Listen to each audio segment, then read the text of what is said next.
Good morning बच्चों। आज हम कक्षा 10 में सामाजिक विज्ञान में पाठ 4 विश्व इतिहास, जिसका टॉपिक चल रहा है अपना बिस्मार्क का जर्मनी के एकीकरण में योगदान। 1861 ईस्वी में विलियम प्रथम शासक बने, जो कि तीक्ष्ण नजर रखते थे। योग्य व्यक्तियों को पहचानने की अद्भुत क्षमता थी। उन्होंने बानरून को अपना युद्ध मंत्री बनाया, वाल्मोटेक को अपना सेनापति नियुक्त किया और संवैधानिक गतिरोध को दूर करने के लिए बिस्मार्क को अपना चांसलर नियुक्त किया। बिस्मार्क एक चतुर राजनीतिक, अंतर्राष्ट्रीय मामलों का जानकार और कूटनीतिक दृढ़ता से परिपूर्ण व्यक्ति था। वह जानता था कि जर्मनी का एकीकरण प्रसा के नेतृत्व में रक्त और लोहे की नीति के द्वारा ही हो सकता है। उसने सेना को मजबूत करने के लिए निचले सदन के द्वारा सैन्य बजट अस्वीकार करने पर उच्च सदन से पारित करवाया, अपनी सैनिक शक्ति को मजबूत बनाया।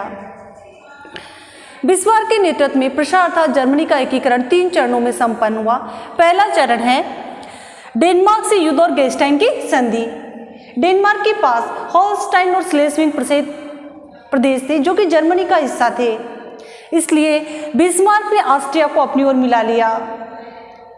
1864 ईस्वी में डेनमार्क से युद्ध हुआ और जिसमें ऑस्ट्रिया और प्रसा की विजय हुई और गेस्टाइन संधि हुई 14 अगस्त 1865 ईस्वी में, जिसमें होल्स्टाइन मिला ऑस्ट्रिया को और स्लेस्विंग मिला प्रसा को। लारेनबुर्ग की डची भी प्रसा को सौंप दी गई। गेस्टाइन समझौता बिस्मार्क की बड़ी कूटनीतिक विजय थी और ऑस्ट्रिया की भूल। अब द्वितीय चरण, ऑस्ट्रिया और प्रसा का युद्ध और प्राग की संधि। जर्मनी में बिस्मार्क ने सेना को मजबूत करना शुरू कर दिया। ऑस्ट्रिया के खिलाफ युद्ध की तैयारी शुरू कर दी। इटली को अपनी ओर मिला लिया गया। सार्डिनिया को आश्वासन दिया कि वेनेशिया उसे दिया जाएगा। दोनों के मध्य युद्ध हुआ और इस युद्ध में ऑस्ट्रिया की पराजय हुई। जब प्रसा के नेतृत्व में बिस्मार्क की विजय हुई।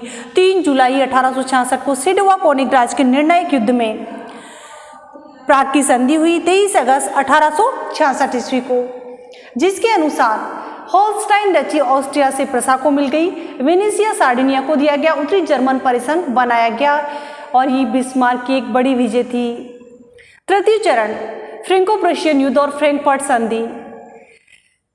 फ्रांस के लिए उत्तरी जर्मन परिसंघ बनना बड़ा आघात था, उसकी प्रतिष्ठा को आघात पहुंचा। नेपोलियन तृतीय ने अपनी शक्ति या प्रतिष्ठा को वापस स्थापित करने के लिए जर्मनी या प्रसा से युद्ध की तैयारी शुरू कर दी। 1870 ईस्वी में दोनों में युद्ध हुआ। इस युद्ध में फ्रांस की पराजय हुई। नेपोलियन तृतीय को आत्मसमर्पण करना पड़ा और 1871 की वर्साई के महल में बिस्मार्क ने विलियम प्रथम का राज्याभिषेक किया।